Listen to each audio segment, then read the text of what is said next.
Oh, hello. Welcome back to Mik'd Up. Today is Monday, August 25th. It is officially game week. It is officially football season. College football season started last Saturday. Did not hit my first parlay of the year. Got close, 2 to 3. Luckily, the 0 did not go into the bet, so it was only $5. I would have been a lot more mad had it not. Appreciate that, Lloyd. Yeah, that was very the nice Lloyd of bet saves you $45. Yeah, lost the first game of the parlay. The Dublin Ireland game is always kind of a shit show. Looked like it was going to go my way. Then the rain started, got sloppy. Running back for Kansas State goes out in the first quarter. It does not go my way. Other two games do. But it was nice to get back into the swing of watching football, having some money on it, kind of being invested in what's going on with teams that you may not be invested in normally. But LSU plays this weekend at Clemson, primetime 6:30 game. Lot to talk about with that matchup. Obviously, we've been talking about LSU Clemson for the last month and a half. A lot about LSU, a lot about position battles, a lot about who's going to start, what's going to happen here, what freshman's going to make an impact, all those types of things. Those conversations will still be had, but it's going to be a lot more of the preparation and what to expect from Clemson and what to expect from the game that's actually going to be played on Saturday. They're not the only marquee matchup of the weekend. The marquee matchup of the weekend is Texas on the road at Ohio State, 2.5-point dogs on the road. Jared and I had a conversation off air. They're the number one team in the country. Don't you feel like they should be favored? I don't disagree with him. I think they put a lot of value on the home field advantage in college football, hence the 2.5-point underdogs on the road against the number 3 team in the country. But that's a noon kickoff from Fox. Now listen, YouTube TV just sent out an email.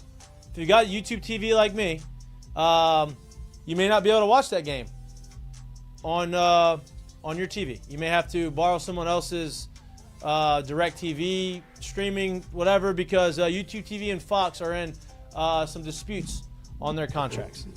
Feels like that happens every year. Last year it happened with CBS right before March Madness. Everybody was up in arms. It got done. I think it's going to get done. But the Texas-Ohio State game is a big noon kickoff for Fox. You also have games on Thursday night. I forgot. What did we say was the Thursday night game that we liked? Do you remember? I'm pulling up the graphic now. Wasn't it an SEC team? It was not an SEC. It was Nebraska at Cincinnati's Thursday night. I thought it was the Auburn-Baylor game. That's on Friday. Okay. Auburn-Baylor's on Friday. Okay. Nebraska at Cincinnati is on Thursday, which is a nice little taster for the week. TCU at North Carolina. A lot of eyes are going to be on that. See how Bill Belichick's first game is over there with his girlfriend on the sidelines, probably with a headset on, calling some plays. TCU, obviously. What is he going to wear? The cutoff hoodie, no doubt. You think so? No doubt. I don't know if she's going to try UNC cutoff hoodie, no doubt. I didn't know if she's going to try to rebrand with him. No collar, Yeah. I would imagine that's what he's going to do. Right. If he doesn't do that, I'm going to be very disappointed. Hey, she took a victory lap on social media, though, because they are doing the Hard Knocks documentary on North Carolina. It was reported that was not going to happen. That is currently happening still. They are finalizing the agreement. So she is excited because she did not ruin that. But we're not here to talk about just that. We're here to talk about, obviously, LSU. Bryce Koon on the show at 6:15. I promise he's going to be on the show today. We've done this twice recently. He will be on the show at 6:15 talking LSU Clemson, talking college football in general. Garrett Nussmeier, congratulations. Nuss. 18, welcome to the club. I think that was if you asked anybody that watched LSU football, if you watched anyone, probably asked anybody that was around the program, I think that was a layup. First quarterback to wear 18 since the inception of 18 with Matt Mock. So, LSU football posted videos of Matt Mock calling Nussmeier and saying that it was about time a quarterback was able to wear 18 again. Very much deserved.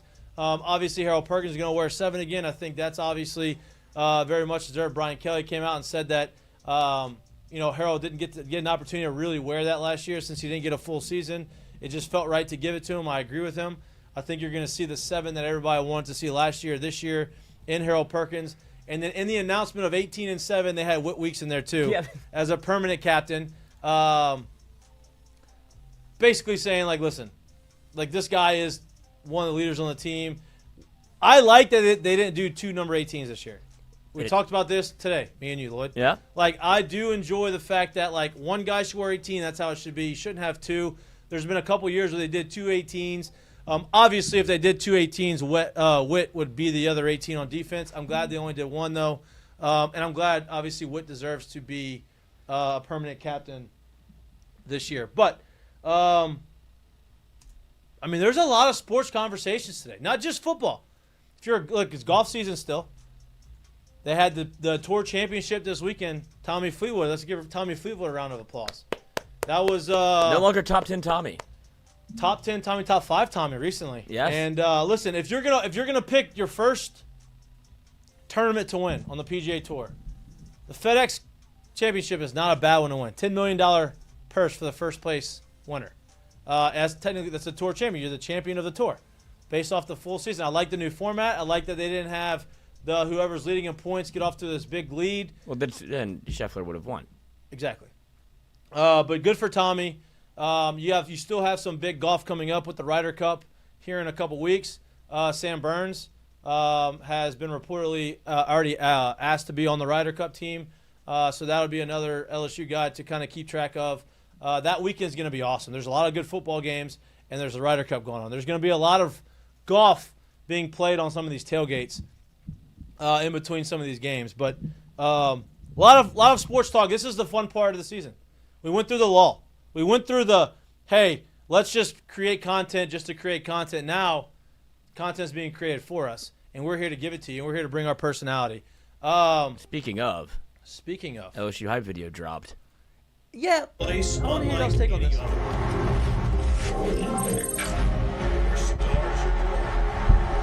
legends live forever. Ladies and gentlemen, the sun will soon find its home in the western sky, and it will be Saturday night in Death Valley. The best environment I have ever seen. That's part of the land of death, Batman. Buckle up and enjoy. It is the Valley of Death. It comes alive.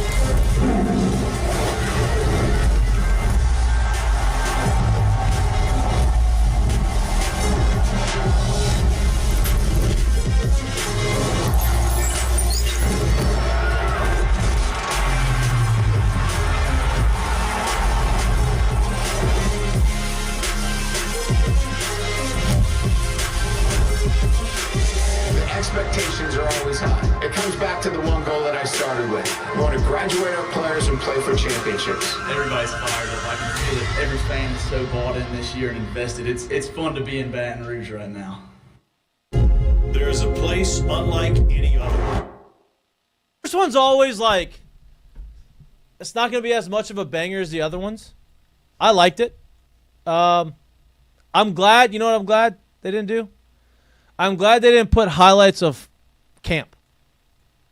Last year, in the first highlight film, I believe they had, like, practice highlights. I'm glad they didn't do that. What's your take on that, Lloyd? I mean, how could you not get fired up for an LSU football hype video? No doubt. I mean, that No means doubt. it's here, brother. Like, doubt. there's no bad takes on It's this. here. It's good to see. Now, I don't know if people liked it or not, but I would imagine they did. Everybody liked it because they're it's itching. LSU They're football. yearning for it. Yeah, this is your foreplay before you get married on Saturday night. Like, this is nice. This is a nice The picture foreplay to get before to getting see. married, Yeah, huh? they said a little video of what's going to happen. But interesting how professionally it was done with the, like, let's put you all on the field and take, like, glamour shots. Right. But I think it worked. I'm glad they did away with the whole, like, voiceover stuff. That's played out. I Well, think. they'll do another one. Yeah, but like, Yeah, I'm sure that's still in rotation but somewhere. the, but the narrating of like every video, like that was great for 19, and then like I think it's just you gotta adjust. Can't keep going back to the well. You know what I mean? There's only so many celebrities. There's only exactly. But that obviously it is LSU. It is LSU sports. There's a lot. Lineup could be long. You can do a lot of them. there's a lot. Well, then they got into the. It was at the end of the O tenure whenever they started fighting about the hype video and when they played it and who did it and who's featured on it. It was like, this is a fucking disaster.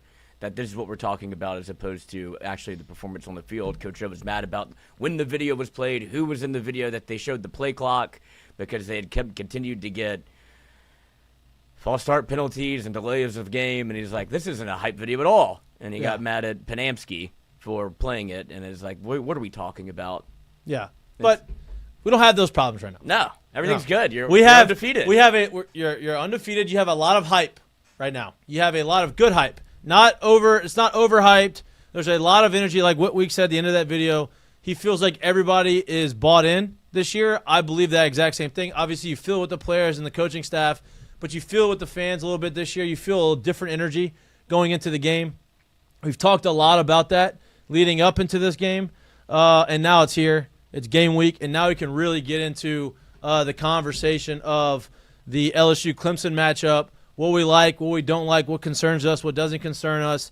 I think the biggest thing we've talked about, the biggest weakness going into the season is the offensive line. We talked a lot about that over the last couple of weeks.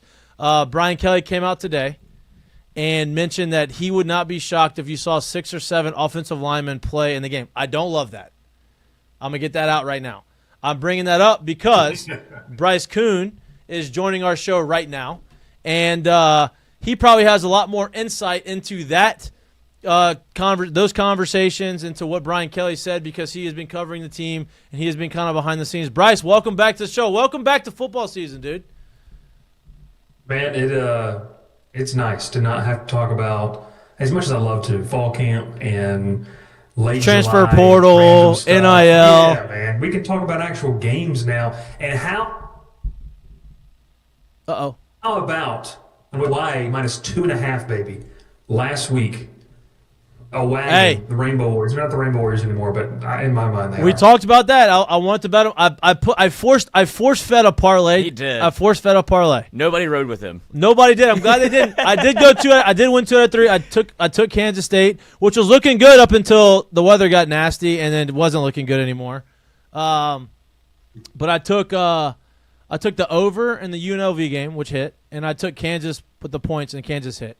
I lost the first one, but you know what? It was a nice intro into the football gambling season. Bryce Koon, do you know what happens if you go 2 for 3 on a parlay? You lose. You lose. Yep.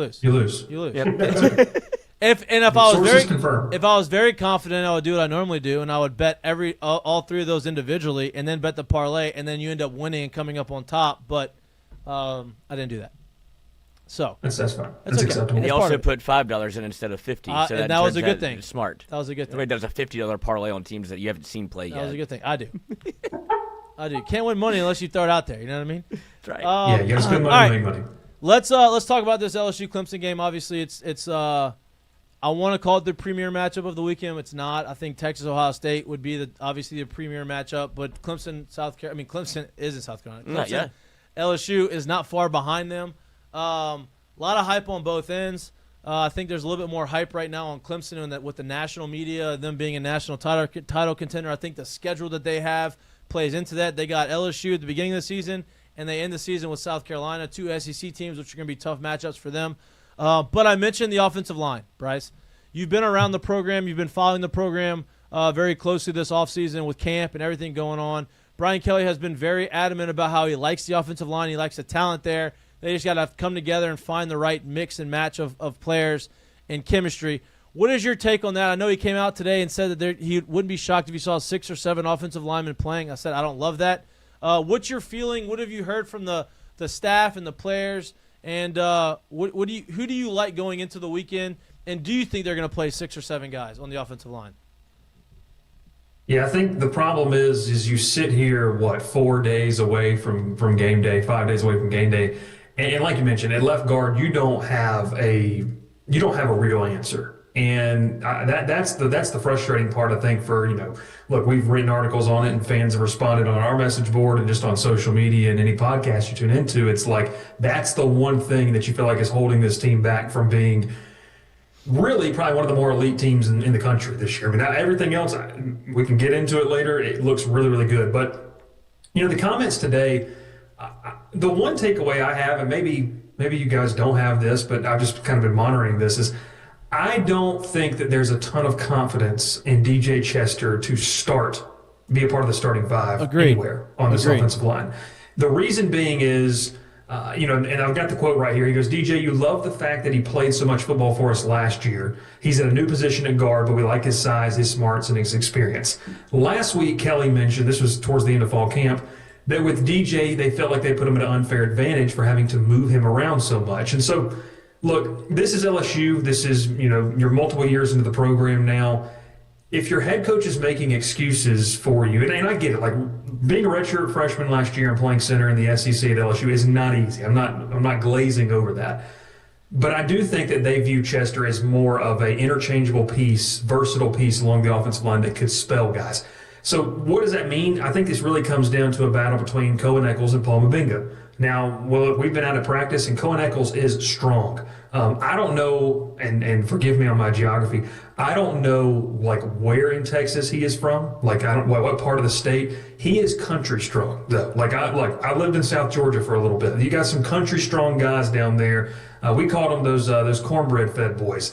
Cohen Eccles is that type of guy. So very good at the point of attack. And that's something that you situationally will need this year and will need this weekend. And then, Kelly mentioned this, and I can back this up in terms of what we saw. Paul Mabinga probably right now the most fluid athlete that you've got at left guard. So all that to say is I would pencil in, if we were playing this game tonight, I think Mabinga gets the start and you see a healthy dose of Eccles. I don't think Chester's completely out of it. He just feels like the guy, if you said that Eccles and Mabinga were 1A, 1B, however you wanted to put that, I don't think there's a 1C. I think there's a very obvious guy that's kind of looking on the outside, looking in from the outside and can still be an interchangeable piece. But, man, we just talked about three guys. That's your 8, right? Carius Kern could be needed at times, so could you get to 9? I think they'll sit at 7 guys. I'd be surprised if they went to 8 or 9 this weekend. But situationally, with what I talked about with Mabinga and Eccles, you could see certain situations where you have to use those guys interchangeably. Let me ask you this. How do you do that as an offense? Like, it's not – we talked about this too. Like, it's not one of those things where you can just, like – it's not receivers where you can just move them in and out and you kind of have a rotation. Like, offensive line is very much, hey, you got to get the chemistry with the guys around you. You're going to have to kind of get the flow of the game. You can't bring a guy in, hey, we're going to run when this guy's in, we're going to pass when this guy's in. Like, how do you have a rotation with the offensive line? I think the short answer is you don't. You're not supposed to. Right. And that's the issue with this is because like what you're hinting at here, I mean, if Cohen Eccles is the guy that you feel like can put his hand in the ground and maul somebody, well, then every single time your linebacker, so it's Sammy Brown and Wade Woodaz, who are very good linebackers for Clemson, they're going to recognize that. And they say, hey, they're probably running the ball here if that's where they feel like, in terms of their checks and when they look at the film.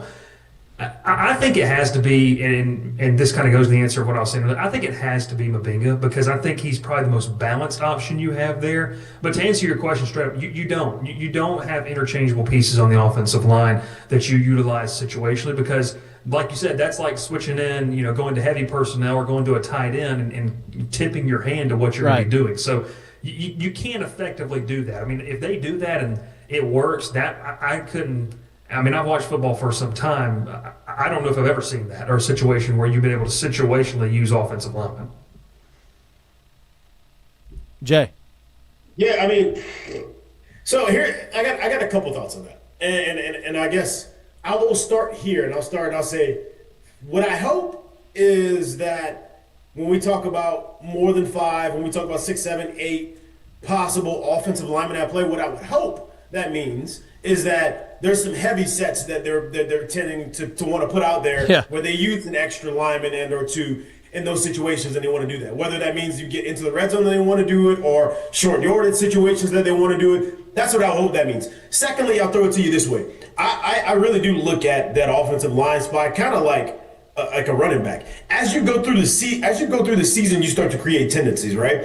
A brand new season gives you an opportunity to sit here and say, no one truly knows our tendencies with this group of players.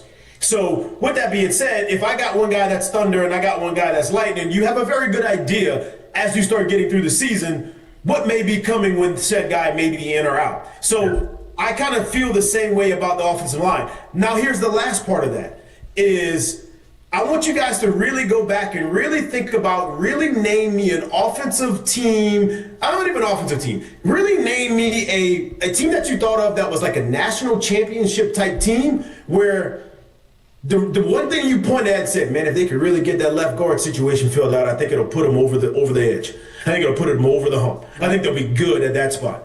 I guess the reason why I'm saying that is because without it being some absolutely glaring hole in that spot, hey, bro, you're not going to have an NFL player in every spot. And if that's the one spot that's going to be quote unquote down, I'm good with that. Yeah. Because if we're good on the bookends and we can figure out those, and we got health and we got stability there, we got people that can help. We can chip. We can find ways to help that guy, especially if we're good at center and especially if we're good at the tackle spot. So, like, for if that's the situation, it really doesn't bother me that much. It doesn't alarm me that much. Yes, I would love 5 guys to be that's it, and that's what we're rolling with outside of injury. But if we're talking about a guard being the spot where we're hurting at, and I'm not trying to down the position, I just want you to name me a national championship team where you were like, man, I don't think they will do it. I don't think they can do it because they don't have a good left guard. Yeah, and look, I think that a reason why Brian Kelly has a lot of confidence, the reason why I have a lot of confidence in the offensive line, no matter who's playing that left guard position, is you have an experienced, really talented center, and I think that. To me, if you don't have, we saw that last year. If you didn't have an experienced center who understands the protection, understands where he's trying with the blocking schemes and what they're trying to do, then you become a one-dimensional team and you can't run the football. Now that he has an experienced center who is really talented, I think that helps the offensive line kind of get situated. And to your point, Jared, I think that allows us to kind of help that left guard position to where it's not a detriment to us. Yeah, like you have bodies on both either side of the guard, right? Well, obviously, we're talking about the left guard situation, but either side, it allows you to have help on both sides of that position. So I just don't look at it as like, oh my God, we're struggling there. I don't know if we'll be able to get over the hump. There's ways to mask that and get around that. Yeah, I think the question I would have too for you, Bryson, is like as we go forward, like I'm thinking about it, and I'm like that's something that's been talked about a lot. I don't know if you got a chance to see Brian Kelly's comments today on the running back spot and on the progression of Caden Durham, but it sounded to me, and it was something that I kind of felt like I really wanted to see how they were going to handle this situation, but it sounded to me like he was very pleased with Caden's progression in pass protection and his ability to play 3 downs and what that is. Can you speak to where you think that is, or where you've seen that, and how do you see that playing out in terms of where Caden Durham kind of rises to this year? Yeah, I mean, Kelly mentioned in that comment, and I believe this is the one you're talking about, he really talked about, Josh Williams, right, and the standard that's been set. Look, we watched the past couple of years, Josh Williams would lay people out. Just a willing guy to do the dirty work. That's a reason, correct me if I'm wrong, guys, I don't know if he got cut, but he's was fighting or battling for one of those final roster spots with Tampa Bay. So that's a reason. Right. Special teams guy willing to do the dirty work. So when Kelly talks about that standard at the running back position, look, that's a big reason Caleb Jackson didn't play. Not just the vision, not being able to run the ball. He just wasn't a great blocker. And you can't play running back in this conference and just be a guy that, like maybe you were in high school where they just handed it to you, they tossed it to you, they utilized you at the backfield in the passing game, and that was it. No. You got to take on that blitzing linebacker or that safety or that edge rusher that's 250, 260 screaming down the line. You've got to be willing to take that on and not give ground. So they've talked about Caden Durham, but we all know what he can do with the football in his hand, right? Like I don't think anybody's concerned about that. If he matures as a blocker, and not just the willingness, Jared, but understanding what he's seeing in front of him. I mean, I don't know if people realize this, and you guys would. You obviously played this both in your respective sports at a high level. Like, it's easy to sit here and say these things, but when you're in a game and you're understanding your protection package, as an 18-year-old, where your entire life you've been the guy. Look, Caden Durham was at an amazing high school where he was playing, but he's still one of those guys. I guarantee you he didn't have to shoulder much of the responsibility or the load to understand everything that you have to understand at the college game. So that was always going to be a learning curve. So if he's progressed enough to, he can understand that, hey, that edge right there, that's my guy. To not get confused and to come inside and make sure you take one of the interior rushers. No, that's my guy. That opens up so much, and it helps to have that running back, like you said, whether he's chipping a guy and making a play out, in the flat or something like that. We all know what he can do with the ball in his hand, man. I think he has a chance to have a pretty special season this year. I mean, Is there a clear running back two behind him? I think you're going to see a lot of Harlem Berry. You're going to see Caleb Jackson situationally. Man, Caden Durham's bona fide running back one, and I think he is a very exciting player to watch. And like you said, that aspect, that's the aspect that rounds you into a complete back. And even if he does that as a true sophomore, like that's impressive. This isn't an easy thing to accomplish or do. I agree with that. And I think for people that like listening to this, like the willingness part of it, I think a lot of that has to do with you understanding what's going on, like you talked about, right? Like, I think a lot of these guys, like you play the running back position, you're used to getting hit and you're used to actually delivering hits, right? Like that's something that's part of the position you kind of get used to. Even when in high school, when you're pretty much better than 95% of the people that are on the field. But the other piece of it is it also a lot of times can look like you're not willing when you're not prepared for what's actually coming for you, when you don't know the answers to the test of what's going on in front of you. And I think that has a lot to do with what you're talking about in terms of when you get to this level, you're no longer just said, hey, we're going to hand it to you left behind that number guy, just go score. Yeah. That conversation changes when you get here. You have to understand what's going on. You have to understand the hots, the checks, where the pressure's coming from, what's the biggest threat, who you're supposed to be taking. And when you do, that willingness comes out a little bit easier because you're prepared for it, right? And I think that's the biggest change for a lot of those guys that play that position. If Caden's able to do that, which it sounds like that has moved into a great spot for them this year, I think it's going to be dangerous. Yeah. No doubt. Yeah, I think so too. And just to kind of put a bow on that with what you guys were talking about, I posed this in an article I wrote today. And Jared, you said the key word there, the bookends, right? I mean, LSU had elite bookends on their offensive line last year. And it really has kind of sparked, I guess, the theory in my mind of, and it's a case study for this year. I mean, we still have to see how this year pans out. But, last year you rolled into with 4 NFL-type talent guys on your offensive line, like guys that are getting looks and working in camp, well, regardless if they make a 53-man or what. But you had those guys. And obviously you had a top 10 pick and you had Emory Jones, a day 2 pick. So you had all these great things. Now, you had, once again, no disrespect, probably feels like I'm piling on DJ Chester here, but you had a guy that was just overwhelmed with that. Yeah. We all know what the center brings to this game, what he brings to the position. So that was that last year. My question is, would you rather have that, where you got pretty solid, foundation in your offensive line, but your center is who's making those checks and making those calls, he's not comfortable, or what you have this year, where you got some question marks, you got some first-time, full-time starters, but you got a guy at the center position who is comfortable, confident, knows what he's doing. I'm starting to lean, and I know it's, maybe just the bias of having watched last year. We don't know what this year's going to look like.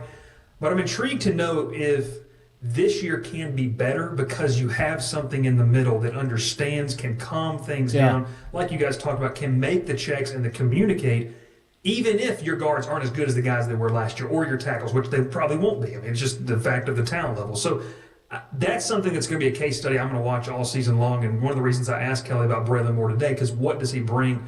He kind of calms things down. And if that's something that helps whoever's at left guard and Josh Thompson at right guard to acclimate faster, it might make for a better collective unit than what you saw last year. Correct. And I tend to agree with you. I mean, obviously you want to have your talented tackles and all that stuff. I think the tackles are talented.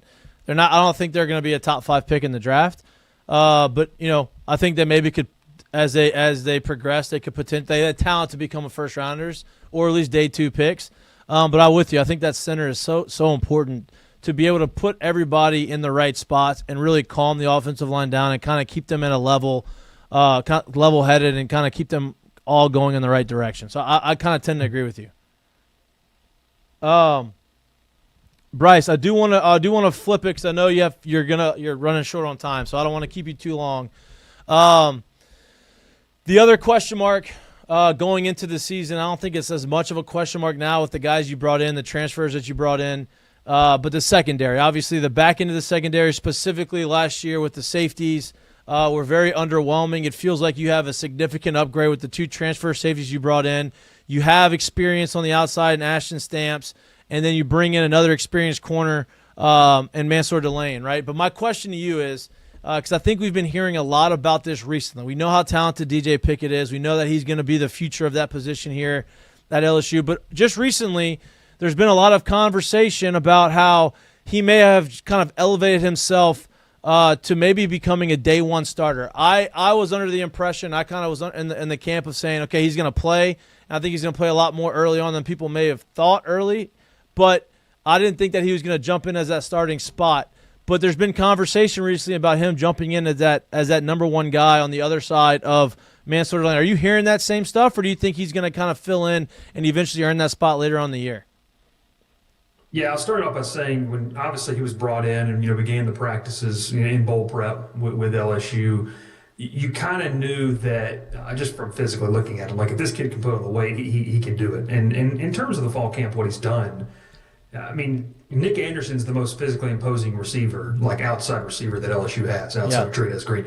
There's been a couple plays where he has stayed with him and batted the ball down, not just because of his length and his speed, because he's physically able to play with him. That to me was like, okay, if you can do that with Nick Anderson, who's going to be one of the more like big-bodied receivers you're going to face in this league, you're starting to get to that point. So to your question, I think he can. You guys will know this way better than me. I wasn't obviously down here, but how many games did it take for Stingley to start? Because that's the thing everyone has been comparing this to is, I don't believe Stingley started game one. I think it was, they brought him on his freshman year.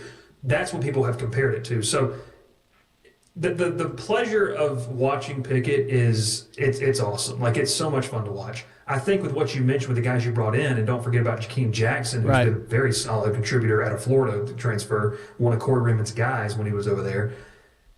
You don't have to play him. Like, you can. It's a luxury. It's not a necessity. And LSU's been in the position where they've had to play guys that maybe weren't ready. And some of those guys are still on the roster and they're buried. Like, I'll just list one, JV and Toviano. Like, I don't know what his career is going to look like. You had to put him in some compromising situations as an 18-year-old to be able to play, and I don't think he was ready. With Pickett, you don't have to do that. If he shows he's ready, then he's going to earn that spot. He's not going to be given it because you don't have talent that can supplement that. So I think there's a chance we can see him start. With some of the length that you have on the outside against Clemson, I mean, man, if they roll their three receivers out there, I mean, Antonio Williams, probably going to be one of the better slot receivers in the country this year for Clemson. You've got Wesco, you've got those other guys out there as well. Like, you got some big dog. TJ Moore 6'3", Bryant Wesco 6'2". So it's not a knock on, like, Jakeem Jackson's got good size. Ashton Stamps, I'll be real with you, man. I think we all just kind of said, okay, Stamps, we appreciate you. You know what I mean? Like, we appreciate you these first 2 years, but we got some other guys coming in. Stamps has pretty much said, like, hey, I'm still here, and he's looked pretty good in camp. So you've got four, and then behind them you've got guys like Woodland and those guys that can play. He could very well start. He will play a lot. And maybe for people who love depth charts and stuff like that, it matters to you. I don't necessarily would put a lot of stock into it if he doesn't start, because they are going to utilize him on Saturday. Yeah. He will be playing a role, if not be one of those first-team corners in the field when LSU takes the field.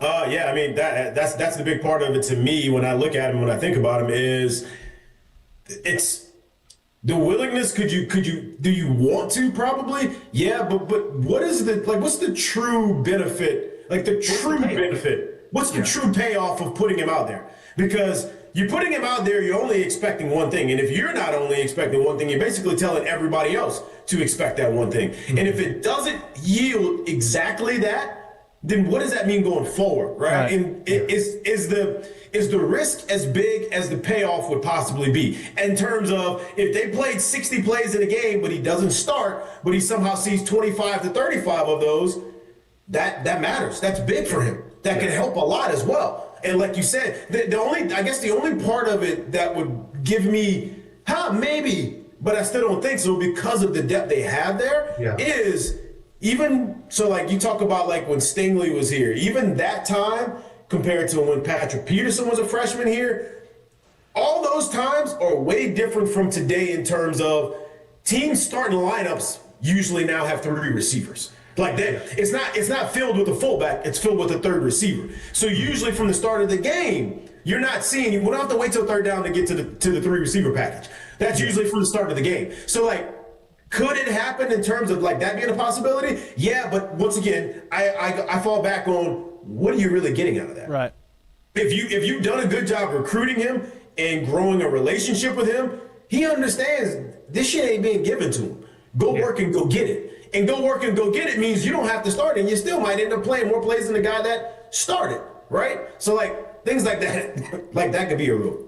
No, I'm with you, man. I mean, you can destroy a kid's confidence when you set these expectations. Look, and he understands that, right? I mean, you don't have a 5-star rating, the #1 corner in the country, and not be aware of what's going on, right? Like, I mean, he understands what he's here for. I do agree with you. The depth piece, to me, makes it a perfect scenario because you don't have to play him. I'll go back with even maybe a better scenario. When Ashton Stamps got on campus, he kind of had to play. They just didn't have anybody. And this is a kid who, I mean, he came in, guys, very lean. He put on a lot of weight really quickly. And to be honest with you, he kind of held his own. Like, I don't know what we expected him, but remember, he was a 3-star. Imagine the expectations if you put this 5-star kid in here and he gets burned by some serious receivers and a very veteran quarterback. You'd like to think that the mental makeup of a guy you recruited is fine and so no worries. But look, we know wide receivers, DBs, they got a lot of pride. When that pride gets shot and it gets hurt, that's when the self-doubt starts to happen. So the mental side of the thing, I agree with you, Jared. Like, it's a situation to where you don't have to do this. If you do, let it be a luxury. Don't let it be a necessity. Because you got guys that you went and spent in the portal, that $18 million or whatever you want to call it, you did that so you didn't have to put him in a position to where it's kind of, I guess, a fight or flight, right? I mean, it's either or. It's either going to go really well or really bad. You can ease him in. Like you said, look, I mean, he might not be a starter, but they're probably going to come out a 3-wide receiver set. Is he the first guy out there? So I'm intrigued to see how they use him. I think he's talented enough. It's just, is he ready for it? And imagine making your first start in front of 80+ thousand people screaming what's going to be crazy. I mean, that's a lot to take in regardless of your recruiting ranking. I agree. All right, I guess last one right here, Bryson. I know you got to roll real quick, so I just want to ask, like, as we keep going with the defensive conversation, is it fair to expect another jump that they had last year, this year, with the group of that they have right now, not only with the talent upgrade, but with the experience under Blake Baker again in year 2 of these guys kind of being able to play under him? Yeah, I'll start with the talent upgrade, man. Lloyd's been out there at practice. I don't know if he's heard me say this because it's not safe for work, so I'm not going to say it on air here. The safety play, 100 times better. I mean, A.J. Halsey and Tamarcus Cooley, at the bare minimum, they like to play in the alley to make the tackle in the run game, and they will make the tackle. A.J. Halsey is pretty sure tackler. And you start to go look at some of his numbers of what he's done at previous stops, and I get it, right? Houston, he was in the Big 12 for a little bit, obviously in the American, and then he was at, out west. So I understand that. Things have to translate. It is what it is. The safety play, that's arguably where you've elevated your floor the most. Yeah. Because once again, you don't have to throw a guy who I'm still high on into Deshaun Spears into the fire again. He can come along, he can learn, and if he's willing, understanding, these two guys are probably just here in Cooley and Halsey for a year. I'm the guy that can assume that starting role my 3rd year at LSU, and now I can take off and make good on that promise of the high-ranked 4-star. So the safety room, man, I love. Mansour Delane, the ultimate Swiss Army knife. I think he's a gamer and he's a baller, and he's going to be a lot of fun to watch. The front 7, that's where I think Blake Baker's going to earn his money, because you went in and you got guys that can play. I don't care if Bernard Gooden is 230 pounds. The Joker plays like he's 300. I mean, he plays outside of himself. I was talking with someone who is close to him and close with how they handled his recruitment. And this is a guy who turned down more money to come to LSU because he was bought in what happened and what was happening. Guys, he was the top-ranked player available in the portal when LSU was courting him. And so a guy that understood the philosophy and bought into that, and we're now seeing some of the early dividends being paid back, that ROI, like we're starting to see some of that in terms of fall camp. That has me excited. You pair him, now you're 4 deep on that defensive tackle. You've got Guillory, who... that guy's a man-child. Like, he's not a child. He's a grown man. The fact that he's come back from an Achilles that quickly is crazy in the way he looks. You've got Ahmad Bro, who's willing and I think is just continuing to improve. And then Don McKinley, who's kind of your crown jewel of that room. Like, if he pays off, that's big. So with that and the edges, and you guys can talk about that, I just think that Baker has the guys. Yeah. You were probably fitting square pegs into a round hole last year. Once again, I'm not trying to, it's not personal attack, right? Correct. It's just, it wasn't what he needed. He did the best he could. But what'd you do? You cut your total defense in about half last year. Mm-hmm. Can you do that again with better players? Mm-hmm. You might have a shot. Right. Like, if they can be a top 30 unit, to me, they're safely in the playoff, because I think this offense can be really good. If you can be a top 30, top 25 unit, and you got the guys to go do it, man, it just frees up. And the last thing I'll say on it, there's so many weapons we can't go in an appearance or a podcast episode not talking about Harold Perkins. There's so many weapons to where I think this is going to be an opportunity. I'm not going to say it's going to happen.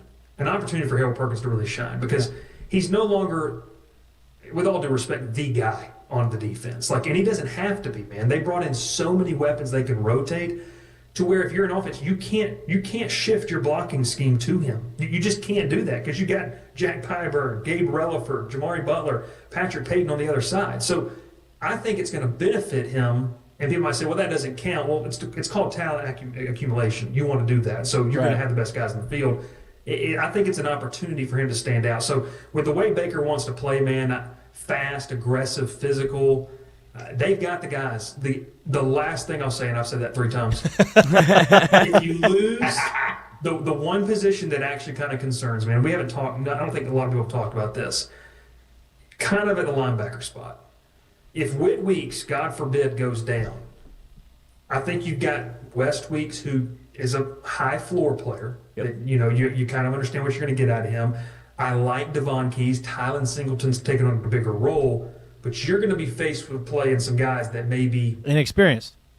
Yeah, inexperienced or maybe aren't ready. I mean, Right. West Weeks has been around college football for 25 years. He hasn't really played a ton at LSU in terms of the linebacker position. So that's the one. Someone asked me today, what's the key guy you can't lose? I'm in an argument for Whit Weeks because I just don't know what you can lose in that room and keep the continuity. So, man, I'm excited about the defense, though. I don't know if Lloyd's heard me. Safety play. It's it's pretty fun. We're excited about it too because it kind of sets the tone, right? We haven't had a defense that kind of sets the tone in a long time. It feels like you have that. I know you got to go. I have a bunch of other questions I want to ask you, so I'm not going to ask. But I can't let you go without making a prediction for the weekend. I don't know if it's going to ruin your show or ruin your. If you have an article later on in the year, if you do, you can tell me to get lost. But what is your prediction for the weekend? I've got Clemson winning. So does Jared, and so does Lloyd. This is the reason why, and I'll end it with this. The continuity that Clemson brings back, that's going to favor you early in the season. Yeah. And I know they got the new DC right, and they're going to get Garrett Riley in there for his year 2 as the OC. But LSU's going into this game having not played a real game together. And it doesn't mean that they're not going to be able to accomplish their goals. I'll be honest with you. I did a playoff prediction. I have LSU beating Clemson later on in the year in the playoffs because I think they're going to be a very different team later in the year than they will be in this one. It's hard for me to not give the benefit of the doubt or the favor to the team that returns a lot, knows each other, has played games before, and been in that battle together.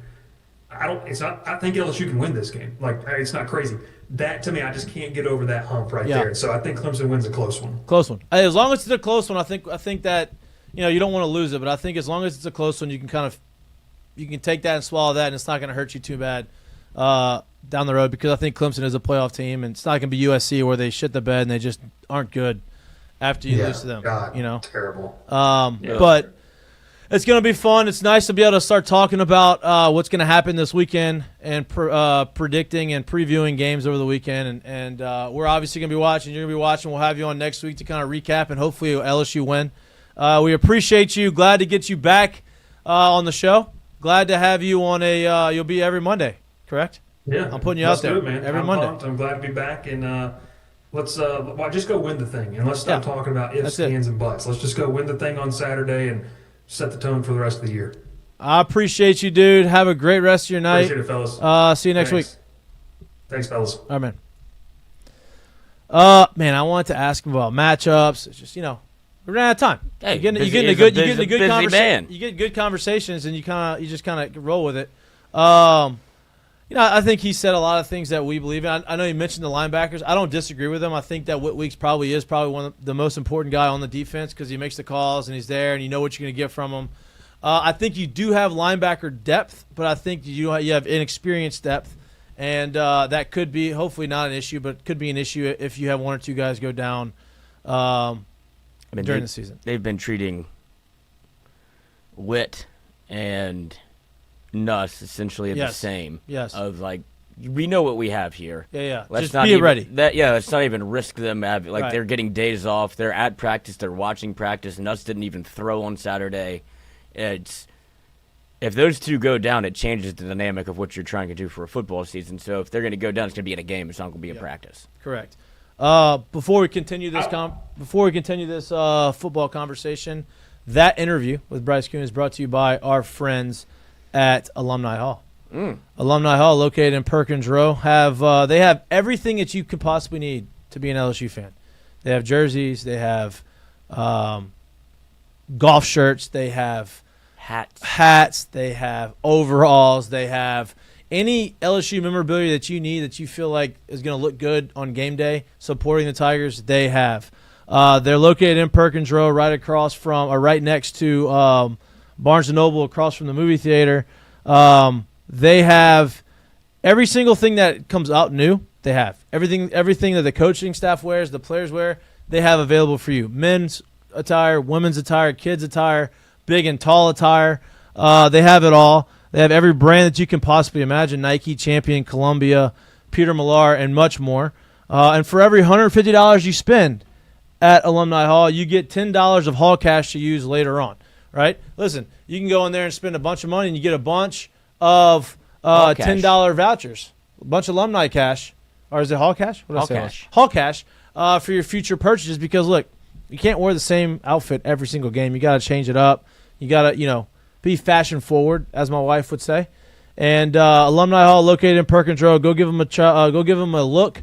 Go browse through their store. Very, very nice storefront they have over there. Alumni Hall is your ultimate Tiger shopping destination.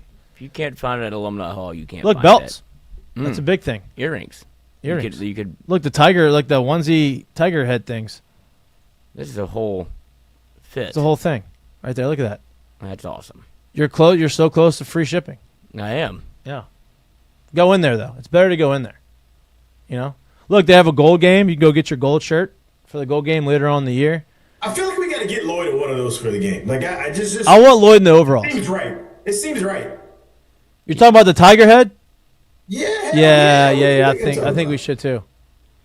Maybe we make a bet and he just make sure he Wait loses. till the weather gets a little cooler, So there's Speaking of cool weather, got a little bit of a cold front that's coming through Baton Rouge. Not gonna make it cold, but you got lows when you wake up in the morning at 70 degrees. Highs are in the upper 80s, low 90s. Very, very rare for late August to have that type of weather. It's going to be kind of hot, but not as hot as it could be. Especially this Saturday if you're not going to Clemson, the weather's going to be nice. Watch the game outside somewhere. I wonder what the weather is at Clemson because I'll be there. You'll be there. I don't know. I can't tell you what the weather's going to be like. But Bryce, we're talking about, obviously, the matchups. I wanted to ask him about the matchups. We talked about, what is it? High of 79. Wow. Mm-hmm. No rain? No rain. What a day. That's football weather. That is football They weather. talk about cold. No. Football weather's like 75 and sunny. It'll be 75 at night. Nah, man, football weather's like 60, 65. Oh, Yeah, at a that's low true. of 65. That's two. Well, it's going to be Yeah. nighttime, so it's going to get down there. It's going to be nice. Like you still get a good sweat going, but it's not like cold. Yeah, you're right. You know You're what I'm right. saying? You're right. Like I'm never gonna be hot. I'm never gonna not. I'm not really gonna be cold, but like I might have to really get going to like start break a sweat. Like that's Correct. what you need. That's football. Yeah, you can throw the pigskin out here and you won't break a sweat. Yeah, no doubt. All right, we've talked about matchups. We talked about, I think the obvious matchup is like the strength versus weakness, right? So LSU having an offensive line that hasn't really gelled yet. You don't really know what you're going to get versus a front seven that's got potentially 3 first-rounders on it. It's funny to see the conjecture on Twitter after Brian Kelly's comments where people are now saying... Freaking out. Well, it's one of two ways. They're saying, oh, maybe you're so good on the offensive line you have 7 guys that could start, or how are you this close to, you're in game week and you don't know who your 5 are. Right. That's the conversation. But, yes, you are. That is... There's one obvious, strength of Clemson versus LSU's deficiency. It's on its offensive line versus their defensive line. And really the front seven, right? Because you got T.J. Parker and Peter Woods as your top 2 defensive linemen, right? One's a defensive tackle, one's an edge. Both of those guys are going to be very high draft picks next year. And you go to the linebackers, and you got Wade Woodaz. I think it's Woodaz. Woodaz. Diaz, is it? Wade Woodaz. Who's a big middle. He's 6'4". 6'4", 235. He's the middle linebacker. And you got Sammy Brown, who's a sophomore, who is their other starter, right? All four of those guys are extremely talented. All four of those guys are going to be playing on Sunday. So that's obviously going to be their strength of their defense. Now, they have good secondary, right? They got A.J. Terrell's little brother, Avion Terrell, right, who's their top cornerback, right? So you're going to have a challenge on the defensive side. I've talked about the matchups being their front seven versus our offensive line. I think that's the obvious matchup. Is that the matchup that y'all are all looking at this weekend? Yeah, I mean, look, that's going to be a huge matchup. I mean, they've talked a ton about what Clemson has up front in their front seven, obviously. So that's a huge part of what they do. I'm more interested to see kind of how LSU's defensive line, in particular, honestly, Bernard Gooden. I want to see what this looks like, man. You're looking at a guy who has built more of the. I think it is right now a little bit of a trend in the NFL to have that undersized D tackle, if you will. That guy that plays with a ton of athleticism, a ton of leverage, quickness, a lot of things that some of these interior O linemen don't have. A la, dare I say, Aaron Donald. Aaron Donald. Right? So or Drake Nevis, if you want to say in LSU terms. Right, yeah. I'm not literally sitting here saying that Bernard Gooden is exactly him. That's not what I'm saying. But he's listed right now, I think, at 268, 270, somewhere in that range. Obviously, quote-unquote undersized. But, I don't know, man. I feel like when you watch a guy who was regarded as high as he was at the time that he got into the portal, right, to come from somewhere, to come into a team like this, and when I see a guy sitting here with a full neck tat, yeah, I like that. Yeah, I like that on my defense. I like that playing for my defense. 5th year, neck tat, got some experience under him.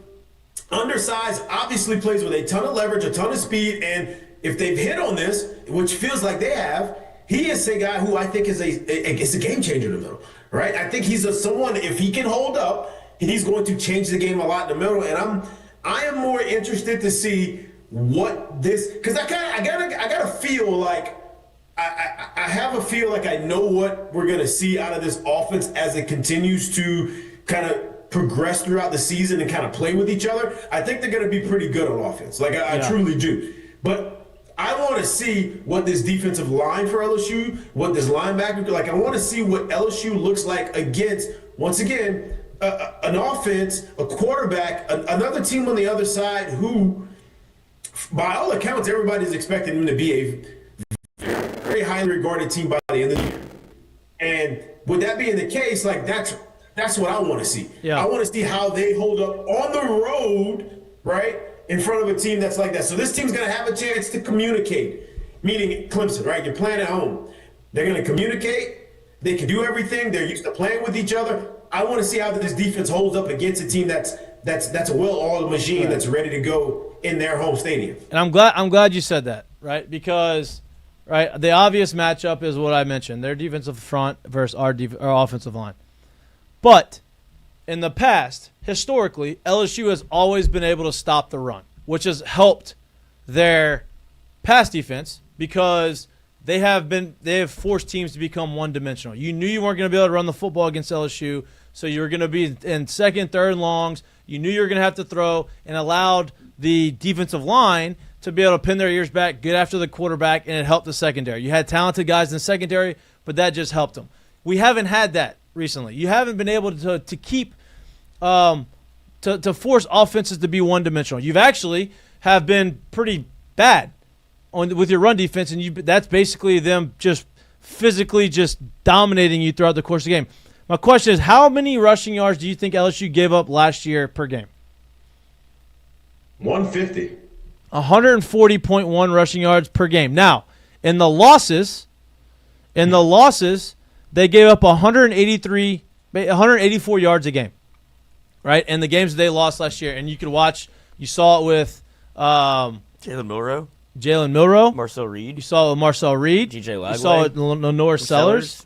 You saw Lagway had some runs. Like, it's just you had these opportunities. You had these teams kind of gash you for some big plays. So I'm curious and interested to see, and I think Bernard Gooden is a guy who is going to be a big reason that this is better, is because he's able to shoot the gap. He's able to get there and kind of clog it up and stop the run and allow the linebackers to make the tackles. And I think having the two safeties back there that are able to make tackles when they have to, that aren't afraid to come up there and make tackles, I think that's going to help the run defense. And with a quarterback like Cade Klubnik, you need to be able to stop something.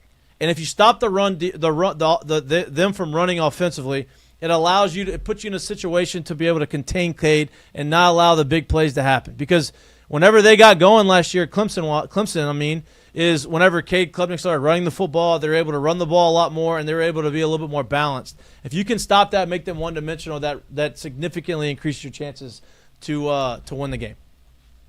I want to just add in there too, because like that was a lot of my point too. It literally just slipped my mind as well. But remember what we saw the last few times LSU has faced like true dual threat quarterbacks. The Jalen Milroes, right. The last two times they faced him.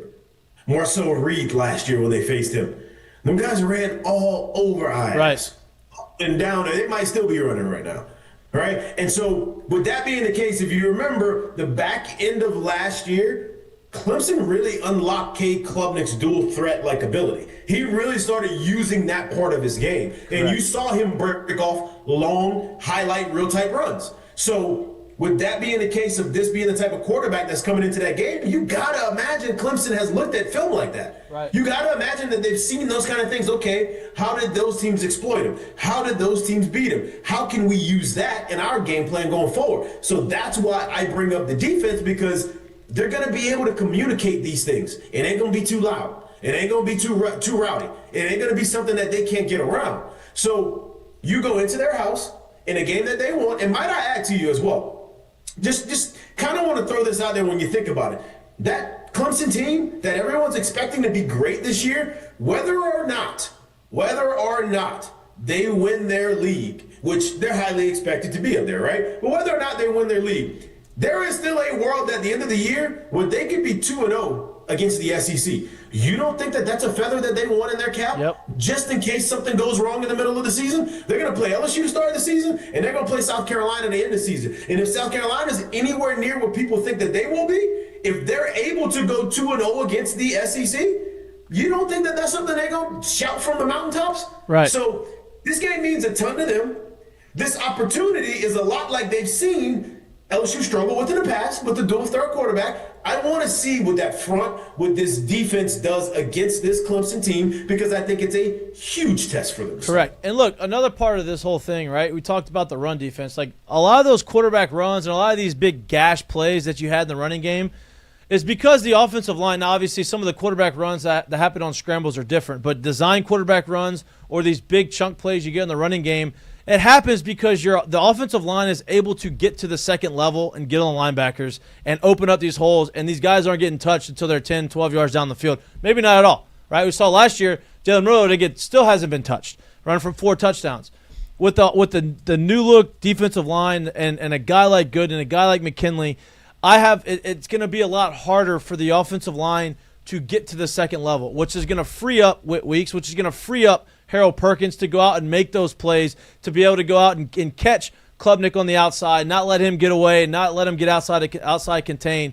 And so, that's what LSU's been so good at historically, is having a really good defensive line and allowing the talented guys on the back end to make plays. We haven't had that recently. It feels like you have that this year. I think, and to add to that, just to throw it, I think anybody that's good at running the ball out of the backfield, whether it becomes the quarterback, whether it's the running back, however you do it, is to be able to use the design and truly not either be touched and or have to be rerouted before you're able to get to top speed and how you want to run. So I think a lot of that, quote unquote, these guys getting to the second level and let's say linebackers and or anybody not being able to deal with them is because there was nothing that was slowing them down in front. And I think a lot of being able to play good defense is being able to make a running back and or a quarterback stop his feet and or have to change directions and or have to find a different hole.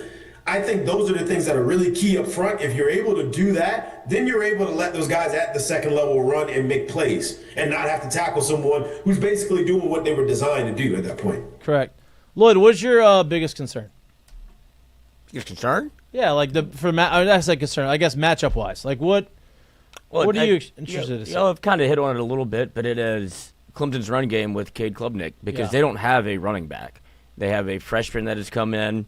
Yeah, there's the highest ranked player in South Carolina, and what's his name, Gideon. But they moved a wide receiver to running back. He had 4 carries last year, but they're real high on Adam Randall. That's the wide receiver turn running back. Those are people that haven't played college football, the position in which they're going to be playing. So that tells me with LSU's inability to stop the quarterback run last year, what's the first thing they're going to try to do to get the run game going is Cade Klubnik. Yep, right. And that's where insert one Harold Perkins. That's the other point of it, right? Is moving Harold, having Harold play the star, feel like he's comfortable in the star, and having a defensive line, a defensive front that is able to do their job and is able to get penetration, is able to kind of clog the holes up. It allows for Harold Perkins to go out there and go and chase down Klubnik. Because you saw early on in his career, whenever he was able to do that, nobody was getting around him. And then whenever they were able to scheme for him and they were able to say, okay, we don't really have to focus so much on the defensive front and let's focus on him, then all of a sudden, guys are running all over the place and you couldn't stop them. So, look, that's going to be a conversation. I think that's been the conversation is the enhanced defensive talent that we have. Now, can they put it together? You're going to get challenged right away. But I agree. I think if you can stop the run, especially the quarterback run, I think it puts LSU in a really, really good spot. Does Adam Randall, he carried the ball, I think, 4 times against Texas. Yeah, I mean, he's explosive. He is. Big-bodied running back. Obviously looks like a wide receiver playing the position. Right. But this is who they're hanging their hat on if it's not Cade Klubnik. Yeah, and listen, you show those highlights. Texas had one of the top defenses in the country last year, right? And so they're able to run the football effectively against one of the top defenses in the country. So it's going to be a challenge. I mean, Clemson's offensive line is good. It's not. I mean, they return a lot of guys. To Bryce's point, which is why he's picking Clemson to win, is because they have a lot of continuity coming back, and that there's a lot to be said for that in football, especially college football. We're going to be talking LSU Clemson all week, obviously again on Wednesday and again on Friday. So, we don't want to oversell it on Monday. We got a lot to talk about. There's other football games to talk about. I think the biggest matchup of the weekend is the Texas-Ohio State game. I want to talk through that. Oh, I forgot about Notre Dame-Miami on Sunday. It's another good one. Yeah. Carson Beck. Yeah, I'm interested to see that game. But let's talk about Texas-Ohio State. What's our feeling on that? Both Arch Manning obviously had some time last year. Justin Sayans, first-time starter. Redshirt freshman, number 1 quarterback in the country. Obviously super talented. What did I say, Justin? Yeah, Julian Sayans. First-time starter. Super talented, but, I mean, you're playing number 1 team in the country, first game of the season, as a favorite at home. What's our take on that? I kind of look at it and I'm like, I get, Ohio State's going to be able to play at home, open up the season, defending national champions. I just feel like for someone like Julian saying, Anthony Hill, Colin Simmons, if those guys show up the way they need to, Michael Taft, the guys that they have on defense for Texas, if they just take care of business on that side of the ball, I feel like Arch and that offense will be able to do enough to escape out of there with a win. But I do think it's going to be a very tightly contested game, and it's an opportunity, too, for Texas, much like LSU, to go on the road early in the year and, figure out what you got, right? These are those kind of games. So I think it's so funny when you look at situations like this, because this year, to me, in college football is so different than any other year that there's ever been before. And even more so than last year, even though the opportunity was still there. Here's the difference this year, is there's actual proof that Winning every game, you don't have to do to win a national championship. Winning your first game and or your last game, you don't have to do to win a national championship. And you have to look no further back than last year. Those things were not a thing of the past, right? Like, it was really hard to lose your first game of the season, and not say that you couldn't run the table. It's just the amount of pressure that's on a team if you lose the first game of the season to run the table to get to a national championship, especially as you added a playoff situation. So now there's extra games. The amount of pressure that's on a team to do that, it is so hard for teams to do and live up to, right? But now, when you have the first year of an expanded playoff and the team that won a national championship lost their last regular season of the game in an honestly embarrassing fashion to their rival. And that team went on and got into the playoffs. And I think it's fair to say, like, if you watched Ohio State in the playoffs last year, whether you like it, love it, or hate it, they were the best team in the playoffs. And I don't mean just because they won a national championship. Watch how they played through that entire run. They were beating shit out of people. They were literally dominating teams and running up and down the field and doing what they wanted to. And so I say that because I think for someone like Texas, for someone like LSU, this is a way different situation in terms of going on the road. And I know, especially, like, I bring this back to LSU, I don't really mean to, but like for someone like LSU, going on the road and losing another opener, I know what the national conversation will be. I know what the actual Baton Rouge and Louisiana conversation will be. This shit ain't the same as it was before. And I think that that's what needs to be understood about the 2025 football season. So going back for Texas, I think, like, you go on the road and you do those things, I think that there's a very good opportunity, a very good chance that you win the ball game. But in the event that you don't, this is an opportunity to learn who you are, to learn what you need to do real quick, and to learn what you got to get better at to move forward. Because I do think the one thing that's fair is if you're going to play a big game like this to open your season, I think it's fair that both teams are opening their season this way. Right. Nobody gets a week 0. Nobody gets a week 1 pushover so you can play the other team in week 2. Both teams are opening the season like this, so there is no quote-unquote dress rehearsal with a different uniform on. You're just playing the other team. This shit happens way too much. I love that. I love that. Anyway, I love that. Anyway, but like that's what I think about when I see these two teams, and I can't wait to watch those two ball games because it's big time ball out the gate, and you get to see real good shit. What I'm curious to see, right? Like with a young quarterback, I know he's extremely talented. With a young quarterback, whenever you get put in this game, right, you kind of go back and you default to like, all right, I'm going to make sure I try to get my best player the football, which you should do, right? Jeremiah Smith, obviously the best player on their team. You're returning 2 receivers that have significant playing time. You have Jeremiah Smith, who obviously, he was their guy. He had 1,300 yards receiving, and you bring Carnell Tate, who was their third receiver last year. He had 733 yards receiving, right? So you have a pretty good 1-2 punch. My fear for a young quarterback is trying to force. Now, obviously, Jeremiah Smith is a guy you can force the ball to because he's a freak show and he can go out there and get it.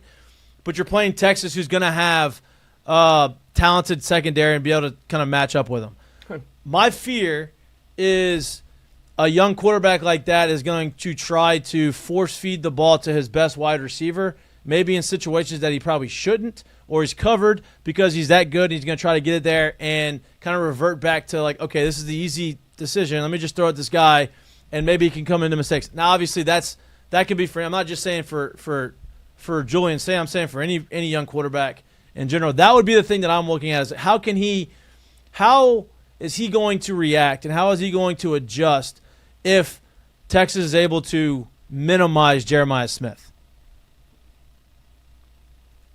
That would be my question. Yeah, I mean, and if they are, honestly, like, this is an Ohio State team that's not lacking the talent. Correct. Right? Like, obviously, Correct. the guys like Emeka Buku move on, but they got talent, man. They got players that's ready to play in their national championship type of team. So I would imagine there's somebody willing and able to step up in that situation. We just haven't seen it yet. Remember, Correct.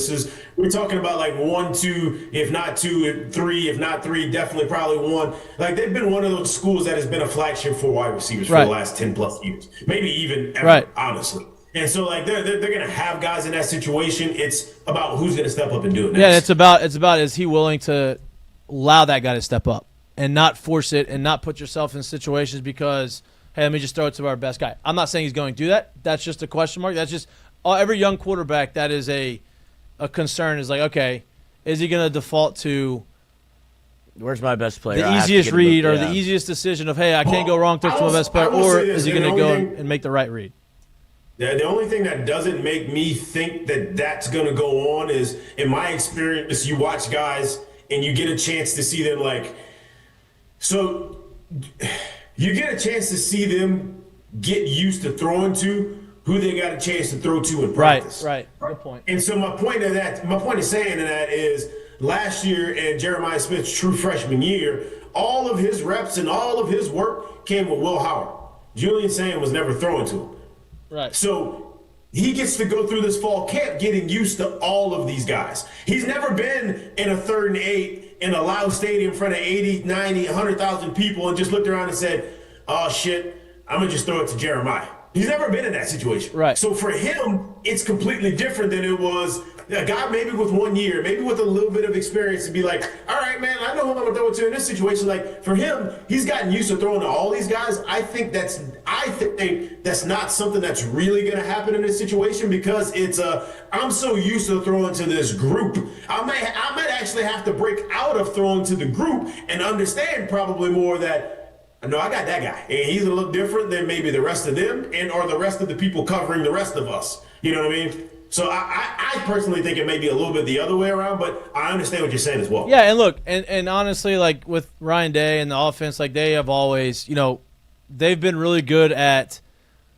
scheming their wide receivers. They have talented wide receivers, but also scheming them open. Jeremiah Smith is going to move around. They're going to put him in position to be mismatches everywhere and get him the ball in easier situations. I would imagine you're going to watch this offense early on, and they're going to put their young quarterback in a situation to have easy completions and get the ball out of his hand pretty quickly and kind of get into a rhythm. They got, two guys that they probably have that have the most experience in the receiver room, and then a bunch of other talented guys that are going to, like you said, have to step up. So it's going to be a really good game. Obviously, you know what Texas has. Texas brings back a really good defense, veteran safety. Obviously, their defensive front seven is really good. And then Arch Manning has the most hype of anybody in the history of college football. Yes, that's fair to say. Texas did hold Jeremiah Smith to 1 catch for 3 yards last year. Also lost 28-14. Right. So it didn't really work out. But was able to stop one of the few teams that were able to stop him. Yes, because then he went for 5 catches, 88 yards, and a touchdown in the national championship after having 7 catches for 187 yards and 2 touchdowns against Oregon and 6 catches for 103 yards and 2 touchdowns versus Tennessee. He was on an absolute tear. Yeah, he's a baller. Yeah. He's a baller. All right, can you bring that graphic back up? Like that. The games? Outside of obviously the big one, what other game are y'all interested to look into? Are y'all interested to watch? Auburn Baylor. You're lying. Mm-mm. Why? I think it's a matchup of 2 head coaches that probably feel a lot of pressure. I'm interested to see what Auburn does with Hugh Freeze and the money they spent in the portal and what they've brought back, and it feels like they have a quarterback finally. Who is their quarterback? They just got somebody from the portal. That's what I'm trying to remember. But they added last year. He didn't have a quarterback, but they put up a ton of yards. They just couldn't score any touchdowns. And so They did move and they played a bunch of close games. They did. They just couldn't absolutely. Jackson Arnold, the guy from Oklahoma, 5-star. Yeah. And so I am interested to see what Auburn looks like. But of this slate, let's go Alabama, Florida State, right? Yeah, give me the Alabama, Florida State game. I'm with you on that one. That's kind of what I want to see. People keep making a lot of conversation about, hey, if this Alabama team isn't a playoff team, it's bad news there. Like I don't really subscribe to that thought, right? But I do want to see what this year 2 situation. A lot's been made about DeBoer's second year wherever, like literally wherever he's coached at. I don't have the raw stats off the hand of mine, but apparently like it's always been great. He's gotten his offensive coordinator back. Obviously, it's year 1 of Ty Simpson there, but like that's kind of the one I'm looking at because I think people are expecting like either really bad Alabama or like, oh shit, it's back. It never really went anywhere. Here it is again. Yeah. And I think like, hey, if it's on par for year 2 of Kalen DeBoer everywhere is probably right back in it. And which, at that case, now it brings, that conversation of what the SEC is and how strong it is, kind of right back to that top of the mountain. And I'm looking forward to seeing kind of like what that looks like. And I think they're not going to have the running back Jam Miller in the game. No, he's out. Will be a big loss for him. Yeah, it'll be a big loss from that game. But once again, that's the one I'm looking at. I want to see what that looks like. Obviously, Florida State's done the reload thing through the portal again. They brought the quarterback in from Boston College. Like, I kind of want to see where that ball game's going to be. It feels like DeBoer has, he didn't feel like he was completely bought in on Jalen Milroe. It felt like when he came in there, the offense is going to be great because, he had, he's always had really good offenses. He had good quarterbacks that he kind of developed the quarterbacks. You felt like he was going to take them to the next level. It didn't really feel like they vibed, right? The mindset vibes. It feels like Ty Simpson's a little bit more his speed. Obviously, Ty Simpson feels that way, or he didn't transfer. He won the position, pretty early on. So it feels like he's got his guy at quarterback. So I'm interested to see what that offense looks like. I'm interested to see what the Alabama team looks like in year 2 of DeBoer. But, it's going to be – I think Florida State's better than what people are giving them credit for, too. I will say this, too. And mind you, now, obviously, the guy I'm about to mention had a lot more experience, if you will, at the college level. But the last time we saw – now Alabama's offensive coordinator calling plays in college, he had a guy named Michael Penix throwing that bitch around all over the place. Right. And so I'm just throwing that out there as well. He's been able to do stuff like that, and he's that kind of coordinator. So I'm just, I'm throwing that out there, just letting you know. Yeah. They brought in some two transfer wide receivers. I mean, they have Ryan Williams, who's a baller, but then they didn't really have much else last year in the wide receiver position. They brought in a couple guys. Even him in year 2, right? Right. Him growing, him actually being 18 for the majority of the year. Where is that going to go to? Yeah. No, it's going to be another good one. I mean, there's a really good week 1 slate. There's going to be a lot of interesting storylines. I know people don't love, you don't love playing these top matchups early on. I mean, it's as a college football fan, this is great. This is what you want. Right? Virginia Tech, South Carolina, obviously storylines are there with Beamer playing his dad's former team. South Carolina has the most hype they've had going into a season maybe ever. Lenore Sellers in year 2. Is he going to get out there and is he going to get off to a good start and, kind of take that next step? Notre Dame, Miami, top 10 matchup. Top 10 matchup. Both have new quarterbacks. Carson Beck obviously has a lot of experience, but he hasn't played at Miami yet. Coming off kind of a weird year last year. There's a lot of – Nebraska is supposed to have a lot of hype going into the year. They're supposed to be a lot better than they have been. And the Syracuse-Tennessee game, that kind of is that's an interesting one for me. Syracuse is coming off a 9-3 season. I really, really like their head coach over there. They have obviously Ricky Collins didn't win it. Who won the starting job there as the quarterback? Do we know? It was the guy from – did he come from Notre Dame? If I'm saying yes. So you have a quarterback from Notre Dame, transfers there, wins the starting job. They're playing at Tennessee. Tennessee is playing with a new quarterback. So that's kind of an interesting one for the SEC and for me to watch because I think Syracuse is a good team. I think Tennessee's trying to figure some shit out. So that one's going to be interesting to watch too. A lot of opportunity to gamble though, and that's what I'm excited about. That's what I'm pumped about. We're going to put our parlay in, not right now, but y'all keep thinking about what y'all like. Who are we going to ride early on in the season to really, give us some wins? This was Florida State added the guy that we rode last year for quite some time. Castellanos. Yes, from Boston College. Now he goes to Florida State. Has not stopped running his mouth about.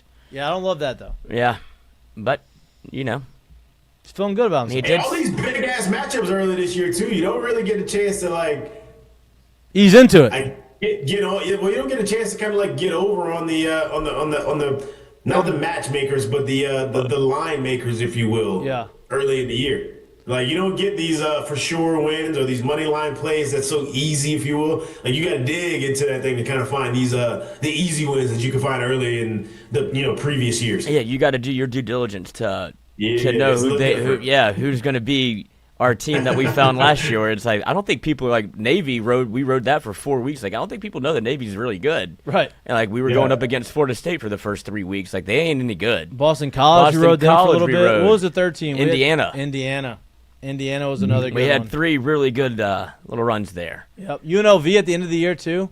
They won me. They won us a couple. We put them in a couple parlays. We'll see. It's gonna see if we can find the magic again. Look, I'm curious to see what Colorado looks like. Honestly, I am too. My first pick is Georgia Tech. They were good last year too. Georgia Tech's gonna be good, right? Like it's gonna be interesting to see because there's been a lot of there's always a lot of drama that comes out of there, but obviously Deion going through his health scare. You're losing Shedeur Sanders to the NFL. Haynes King is back for Georgia Tech. Haynes King is back. Like, who's gonna, how is that team gonna look for Colorado when you don't have Shedeur running the offense and Deion's been MIA. Deion's been gone for a while. That one's gonna be interesting. It's gonna be interesting to see what they do. What are you expecting out of there? Like, what do you think? What do you think's a realistic ending of the year for them? I don't know. I really don't know. I don't know. I'm pulling up their roster right now. I just don't know what to expect. I guess my gut says that they're going to go. I think they're going to be under 500. That's what my gut says. What do you think they're over? But I don't know. I don't know anything about their roster. I mean, so the way I look at it is. So they got Caden Salter, the transfer from Liberty. That's right. Yeah. So what I expect is, I won't say expect, or what I look at is like in a year, in major college football, and honestly, I think kind of even when you go to NFL football, anything that's over a 3-win addition or change from the previous year, in my judgment it's a big difference, right? And so obviously Deion did that in year 1, and in year 2 they had an even bigger jump. And it helped them. They have 8 or 9 wins, I believe, last year. Now you lose your 2 best players, and obviously one of them was a Heisman Trophy winner and a top 3 overall pick, and the other one was the quarterback of that said team. So with that being said, it would be hard to sit here and say there's another 2 to 3 game jump. If they had a 1-game jump, I would be like, it's a damn good season. But to me, if they're sitting in that 7 to 8. Maybe even scratching 9, maybe even looking at or talking about being one of those Big 12 title contending teams late in the year. I think that's a successful year. I do. People forget too. We're 3 years removed from them winning 1 or 2 games. The roster got straight up stripped.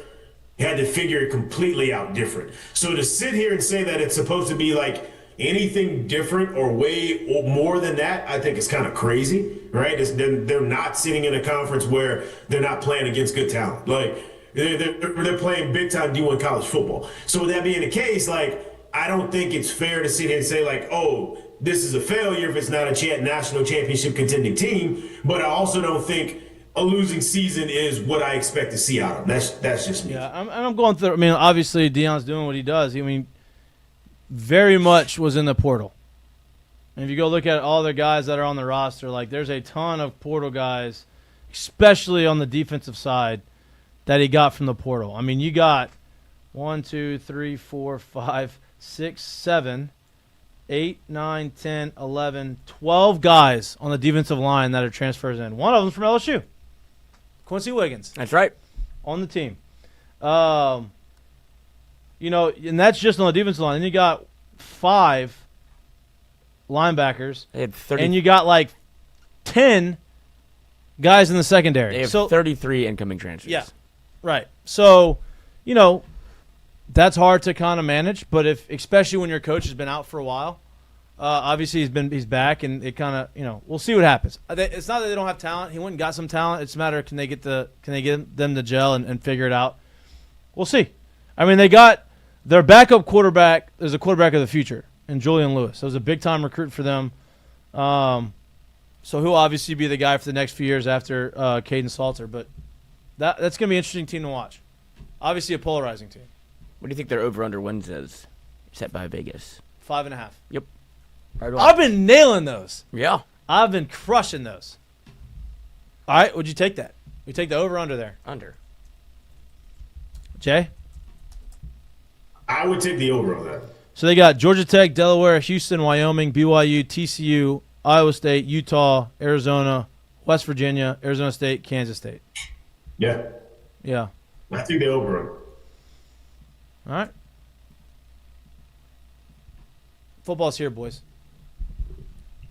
Oh, yes, it Football is. here. It is game week. Thursday. It's true game week, too. We got our fantasy not like we can go across not like we can go out the country and have a dad and a brother fight game week. Like game week. You Game know? week. Like, this is the real game week. We got fantasy football draft on Friday.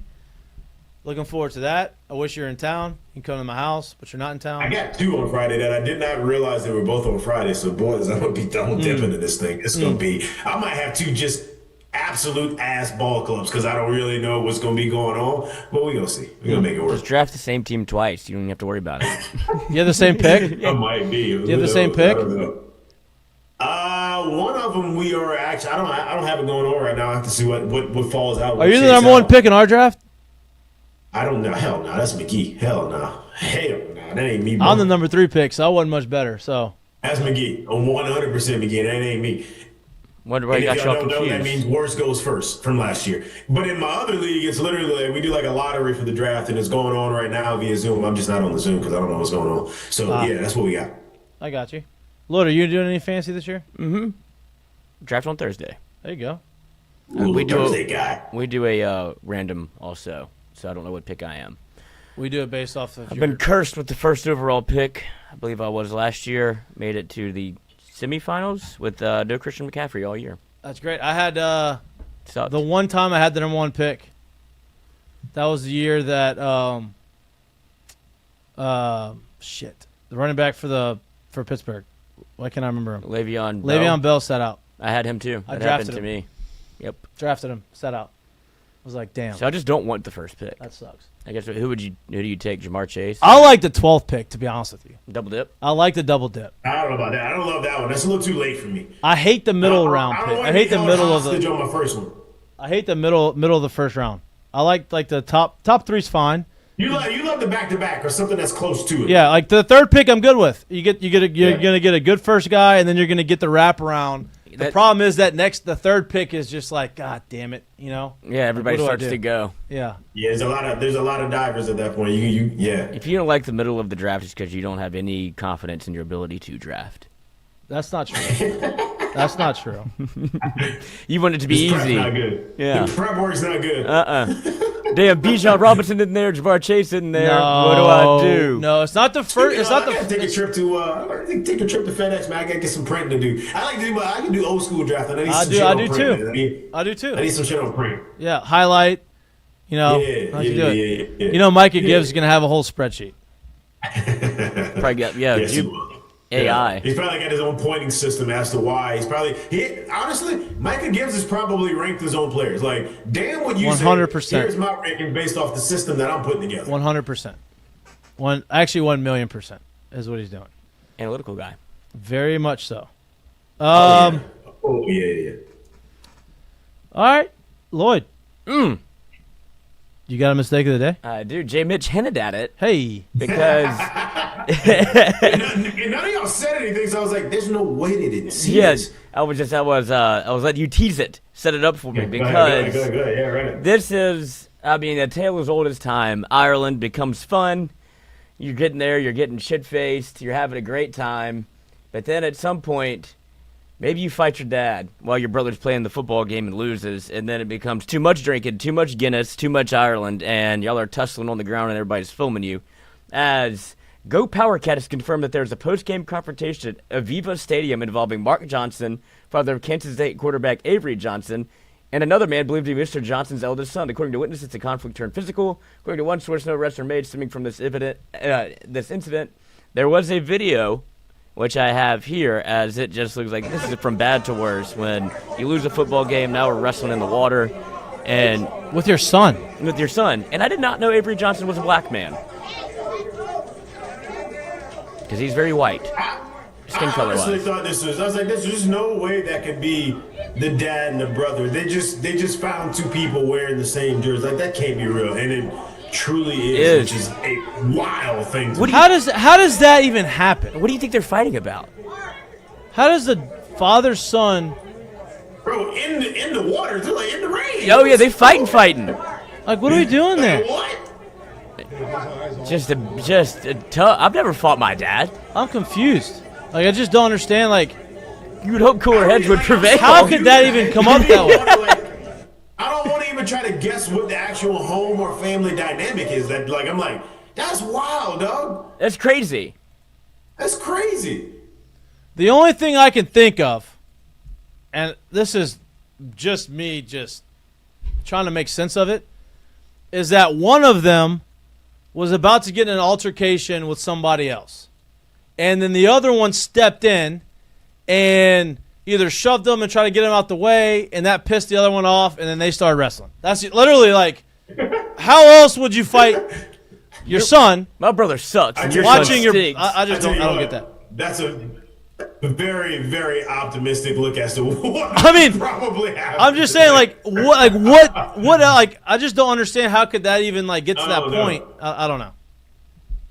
I feel bad for Avery though. Imagine flying all the way back from Dublin after you just got your ass kicked in the game. You felt like you probably should have won, and then this shit starts hitting your notifications. Oh my god! Because you threw 2 touchdowns in rain, another. Like, I played fine. Y'all shouldn't be fighting He about threw me. for like 270 yards. He was great.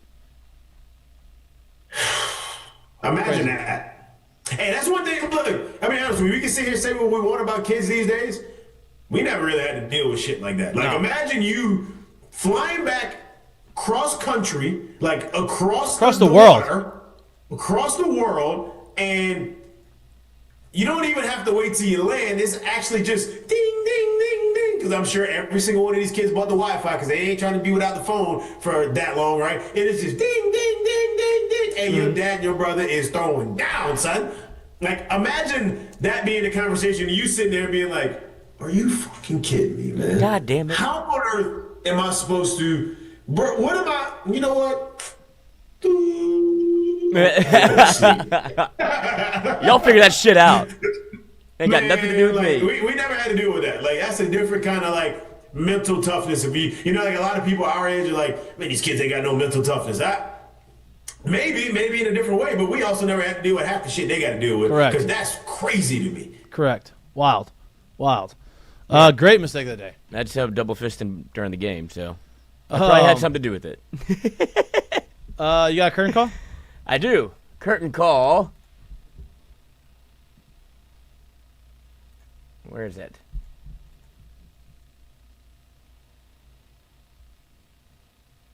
Oh, it's the same one. But I guess I could go ahead and we touched on it at the top of the show. But Garrett Nussmeier being 18 and the tradition continues There you go. because I saw a little bit odd that people like don't like it as much anymore. It's like I thought that was pretty much a written in stone. Everybody respects 18 and the what's idea. their reasoning of not I liking think it's it? dumb, and that like Nuss he looked better in 13. It's like, why are we still doing this? Well, and that- I just those didn't are- know that corner of the internet still existed. I thought everybody was like kind of all in on 18. Like 7, I understand because people are pissed off that you give it to Jonathan Giles and take it away in the middle of the year, and it's a curse, as some people would say. I still like the tradition of 7. I don't think it's that. But like, 18 seven- is, to me, the people that are complaining about that Can are people that happen. have never been part of something that you have to buy into or that's bigger than you. right. Right? I mean, I like it. I think that it's a tradition. I think that should continue to live on LSU, and it's these guys that wear it with pride. Like, they are very prideful of being able to earn the 18. Yeah, I think that matters. Because they asked, like Nuss has been asked about it if he would want to give up 13 because he wears it for his dad. It's been his number his entire life. He's like, but if 18 got, like, it's an absolute honor. And if they Right. want, he's like, I'm not going to go out and chase it. But if they want to give it to me, Correct. then I have no, like, it's an honor to be able to get the number. So, of course, I would wear it. Which is the right mindset. And this is the, like, it's a tradition.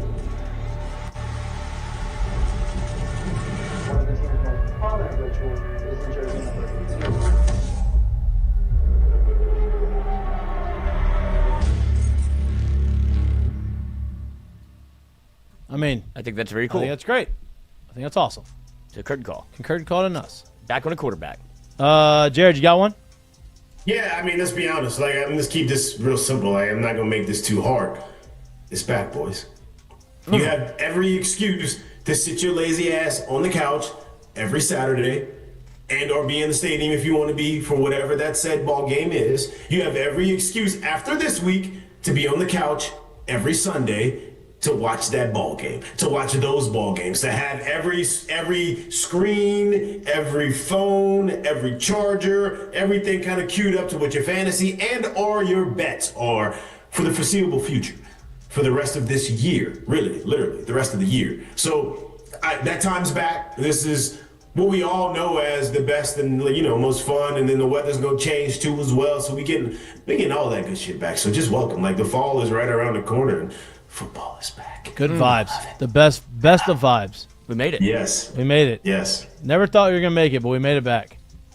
All right, my curtain call. Talked about it at the beginning of the show. To Tommy Fleetwood. 163 starts. Crazy. Or I guess events.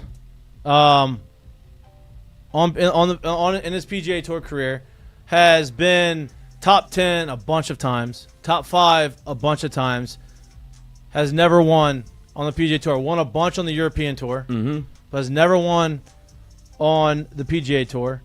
And his first victory is the Tour Championship, which is the biggest purse, the biggest payout of any of the tournaments that they have. Obviously, I'm sure if you say, hey, would you rather win that or would you rather win a major? Probably want to win a major, but this is probably not far behind it. What a great first tournament to win, and couldn't have happened to a better dude because one of the most popular, well-liked guys on tour, guy that everybody, if you watched it, yeah, it was pretty awesome.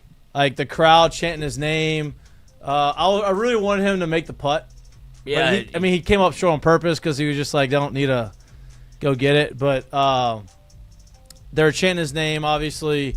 Everybody wanted for him, and, he got it done. So, curtain call, shout out to Tommy Fleetwood. And then finally you see kind of like the emotion take over at the end because it's been 15 years of him playing out here and hasn't gotten a win on U.S. soil, then is able to do it. And I don't even know what they are. It's like porcelain. Man. All right, great Monday show, boys. We are back in the saddle. We'll be back live in studio on Wednesday. We appreciate Bryce coming on the show. We'll have other guests on the show on Wednesday. We'll have a lot more football conversation. As the week gets closer, there'll be other storylines that come up. We'll preview more of the game, preview some of the other games that are happening. Maybe talk some Saints on Wednesday. Oh. I know people don't want to. It's not really. They have a whole week before they play. I imagine they're going to announce the starter. They haven't announced that yet, right? Nope. They're the only team in the NFL that has not announced their starter. That's great. They're both going to play week 1. Watch. That's what's going to happen. Who cares? I mean, who cares? You're right. And we can't even watch it anyway. No YouTube TV and Fox. So that's not going to happen. They're gonna figure that out. They better figure that out. We appreciate the love and support. We love y'all. We appreciate y'all. Please like and subscribe to our YouTube channel if you can't watch us, but you like listening to us or anywhere you get your pods. Enjoy the rest of your Monday night. We'll see you again live in studio on Wednesday. Have a great night. Peace. Peace.